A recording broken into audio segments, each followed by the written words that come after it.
बतिया के पिया बतिया के घूमल छोड़ दो ना आधी आधी रतिया के पिया रतिया के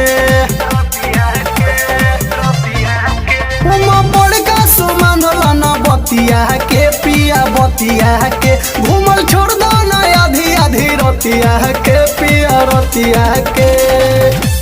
सूरज के फेरा में पड़ के तू तो रहेला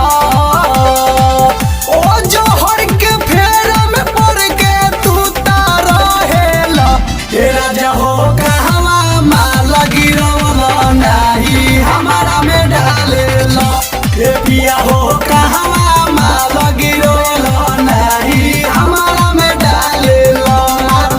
के कोन ओठ बारे का रे।